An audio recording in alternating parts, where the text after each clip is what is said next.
Hello students, now this is the lecture number 21 of electrostatic, in which we study about the electrical capacitance of a conductor.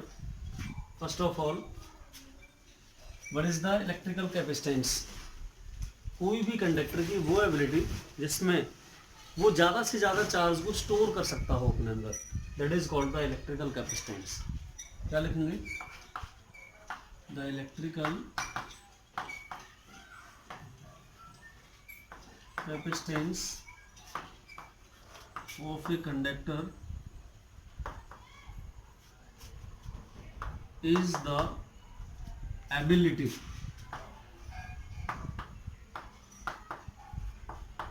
to measure कह सकते हैं, store भी कह सकते हैं यहाँ पर हम,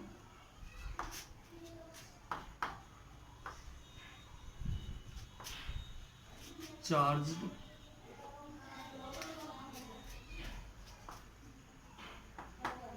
इनसाइड इट, अपने अंदर ज़्यादा से ज़्यादा चार्ज को स्टोर कर पा सकता हो और यह मेजर कर सकता हो किसी भी दो प्लेट के अंदर, वो क्या कहलाएगा? हमारा इलेक्ट्रिकल कैपेसिटेंस कहलाएगा.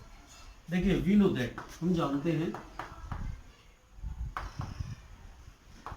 जो चार्ज होगा हमारा इलेक्ट्रिकल चार्ज, वो प्रोपोर्शनल रहता है पोटेंशियल के. किसके प्रोपोर्शनल रहता है? पोटेंशियल के. जितना हम चार्ज देते हैं उतना ही उसका पोटेंशियल इंक्रीज करता है. यदि हम चार्ज कम करते हैं तो पोटेंशियल क्या कर जाएगा? उसका डिक्रीज कर जाएगा. ये किस पर है? तो वोल्टेज सेम है उसकी, यानी कि charge Q is proportional to V. और यदि यहाँ से हम प्रोपोर्शनलिटी साइन को हटाएं तो यहाँ पर C आ जाता है. वेयर C, यहाँ पर C क्या है? Is the constant of proportionality and also called the capacitance, also called the capacitance of a conductor. तो क्या लिखेंगे यहाँ पर? Where C is the constant of proportionality and also called electrical capacitance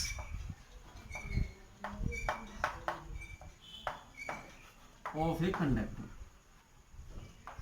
अब देखिए बच्चा, यदि यहाँ से हम C निकालते हैं तो C इक्वल टू कितना होगा बेटा? Q over V. एक चीज यहां से क्लियर होगी, it is the ratio charge to its potential. अब कैपेसिटेंस क्या है? कैपेसिटेंस को हम यहाँ ये भी कह सकते हैं, कैपेसिटेंस हो गया it is the ratio charge to its potential. ये चार्ज का और उसके पोटेंशियल का क्या है? रेशियो है. चार्ज अपॉन पोटेंशियल क्या बनाएगा? हमारा कैपेसिटेंस बनाता है. अब हम बात करते हैं कैपेसिटेंस की SI यूनिट की. इसको किसने डिस्कवर किया था? तो हमारे साइंटिस्ट थे माइकल फैराडे. बहुत नाम सुना है उनका. तो माइकल फैराडे ने इसका डिस्कवर किया था. तो उसी के नेम के बेसिस पर इसकी जो यूनिट बनी वो क्या बनी? फैराड बनी. क्या यूनिट बनी? फैराड. तो हम बात करते हैं SI यूनिट की. The SI unit of capacitance is farad. क्या यूनिट बनी? फैराड बनी यहां से. अब देखिए, फैराड को हम F से रिप्रेजेंट करते हैं. फॉर्मूला क्या है C का? C equal to Q over V. तो फैराड की यूनिट यहीं से बन जाएगी. Q का मतलब चार्ज, और चार्ज की यूनिट क्या होती है? कूलाम्ब. और पोटेंशियल की क्या होती है? वोल्ट. तो फैराड किसके इक्वल आ गया? कूलाम्ब पर वोल्ट. तो 1 फैराड क्या रहेगा हमारा? 1 कूलाम्ब अपॉन 1 वोल्ट. ये 1 फैराड के इक्वल आ गया. ठीक है. अब इसकी अदर यूनिट की बात करते हैं हम. इसकी बात करते हैं अदर यूनिट्स. तो अदर यूनिट कौन सी हमारी? 1 एक मिली बनेगा. 1 मिली फैराड. मिली फैराड का मतलब 10⁻³ फैराड हो जाएगा. 1 माइक्रो फैराड बनेगा. माइक्रो को हम म्यू से रिप्रेजेंट करते हैं, माइक्रो, MICRO. 1 माइक्रो फैराड बनता है 10⁻⁶ फैराड के. 1 पीको फैराड FRAD. और 1 पीको फैराड को हम बेटा PF से रिप्रेजेंट करते हैं, या इसको 1 माइक्रो फैराड भी कह सकते हैं. याद रखना इंपॉर्टेंट है, 1 पीको फैराड को 1 माइक्रो फैरेड कहेंगे, क्यों? क्योंकि ये रहता है 10⁻⁻12 फैरेड की, तो 6 और 6 12 बनेंगे, तो एक 6 के लिए 1 माइक्रो, 2 6 के लिए 2 माइक्रो, तो माइक्रो फैरेड भी कह सकते हैं। ये हमारी अदर्स यूनिट्स ऑफ क्या है, कैपेसिटेंस है। अच्छा एक चीज और बता दूं, आपकी जो कैपेसिटेंस है वो दो चीजों पर डिपेंड करती है, एक तो चार्ज के ऊपर डिपेंड करती है, एक करती है आपकी पोटेंशियल के ऊपर, और एक थर्ड चीज आती है डाइलेक्ट्रिक कांस्टेंट के ऊपर डिपेंड करती है। तो यदि यहाँ से वो डिपेंडेंट पूछने लगे कि आपकी जो ये यूनिट है यानी कि सॉरी कैपेसिटेंस है किन किन चीजों पर डिपेंड करती है, तो यहाँ से बता देता हूं मैं, कैपेसिटेंस डिपेंड्स, पहली तो करेगी आपकी चार्ज के ऊपर डिपेंड करेगी बेटा, दूसरा करेगी पोटेंशियल के ऊपर डिपेंड, और तीसरा करेगी आपकी डाई इलेक्ट्रिक कांस्टेंट, किसके ऊपर बेटा, डाई इलेक्ट्रिक कांस्टेंट के ऊपर, के ऊपर, डाई इलेक्ट्रिक कांस्टेंट को हम के कहते हैं।